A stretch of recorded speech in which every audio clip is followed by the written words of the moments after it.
শুভ সকাল। আজ পয়লা পৌষ 1432, ইংরাজির 17ই December 2025। 17ই December 1903 right ভ্রাতৃদ্বয়ের নেতৃত্বে আকাশে প্রথম উড়োজাহাজ উড্ডয়ন করে।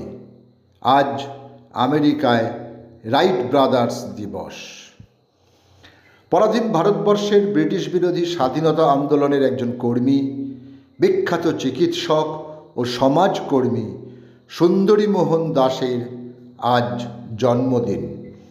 17ই ডিসেম্বর 1857 বাংলাদেশের তৎকালীন শ্রীহট্ট, বর্তমান সিলেট জেলার দিঘলি গ্রামে তিনি জন্মগ্রহণ করেন। সেই সময়ই ব্রিটিশদের বিরুদ্ধে প্রথম স্বাধীনতা যুদ্ধ, সিপাহী বিদ্রোহ বা মহাবিদ্রোহ শুরু হয়। তখনকার সিলেট জেলার পূর্ব সীমান্তবর্তী লাতু গ্রামে বিদ্রোহ শুরুর পরের দিন সুন্দরীমোহন দাসের জন্ম হয়। মোহনানন্দ ব্রহ্মচারী ছিলেন একজন ভারতীয় বাঙালি ধর্মগুরু ও যোগী পুরুষ। আজ তাঁর জন্মদিন। সময়টা 1904। 17ই ডিসেম্বর 1904 তৎকালীন অবিভক্ত মেদিনীপুরের কর্ণগড়ে এক ধার্মিক পরিবারে তাঁর জন্ম হয়। তাঁর গুরু ছিলেন শ্রী শ্রী বালানন্দ ব্রহ্মচারী। শিশুবোধ, ব্যাকরণ ও রচনা, ভাষা শিক্ষায় হাতেখড়ি, অঙ্কুরে ব্যাকরণ ও রচনা, সাহিত্য সোপান, বাণী বিচিত্র, বাংলা সহায়ক পাঠ, পাঠ সহায়িকা, ছাত্রবোধ বাণী বিচিত্রা, ব্যবহারিক বাংলা ব্যাকরণ, উচ্চ মাধ্যমিক বাংলা সাহিত্যের ইতিহাস ইত্যাদি পাঠ্যপুস্তক রচয়িতা বামনদেব চক্রবর্তী। আজ তাঁর জন্মদিন। সময়টা 1922। বাংলা সাহিত্যের মাস্টারমশাই ছিলেন তিনি। কর্মজীবনে হাওড়া বিবেকানন্দ ইনস্টিটিউশনের বাংলা ভাষা ও সাহিত্য বিভাগের তিনি অবসরপ্রাপ্ত বিভাগীয় প্রধান ছিলেন। একজন ভারতীয় বাঙালি অভিনেতা ও চলচ্চিত্র পরিচালক ছিলেন দিলীপ রায়। 17ই ডিসেম্বর 1931 চট্টগ্রামে তাঁর জন্ম হয়। 1956 তাঁর অভিনীত প্রথম চলচ্চিত্র পরিবার এবং 2010 তাঁর অভিনীত শেষ চলচ্চিত্র অটোগ্রাফ। তাঁর পরিচালনায় দর্শক দেখেছেন দেবদাস 1979, অমৃতকুম্ভের সন্ধানে 1982, নীলকণ্ঠ 1985, গড়মিল 1990। একজন আন্তর্জাতিক ও ভারতীয় বাঙালি সাহিত্যিক দেবেশ রায়ের আজ জন্মদিন। সময়টা 1936। 1990 সালে তিস্তা পাড়ের বৃত্তান্ত উপন্যাসের জন্য তিনি সাহিত্য একাডেমি পুরস্কারে সম্মানিত হন।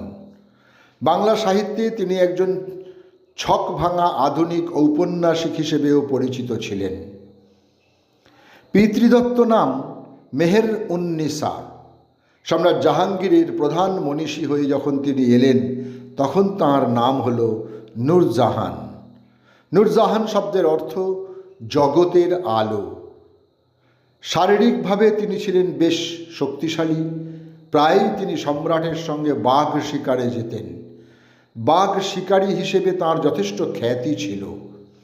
ইংরেজ দূত টমাস রো লিখে গেছেন, মেহের আসলে দেশ শাসন করত, জাহাঙ্গীর ছিল নাম কে ওয়াস্তে সম্রাট।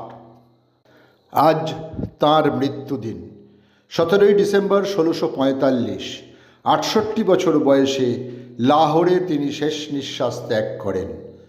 তাঁর কবরের গায়ে তাঁর রচিত ফার্সি দুটি লাইন দেখতে পাওয়া যায় আজও। কবি সত্যেন্দ্রনাথ দত্ত তা বাংলায় অনুবাদ করেছিলেন।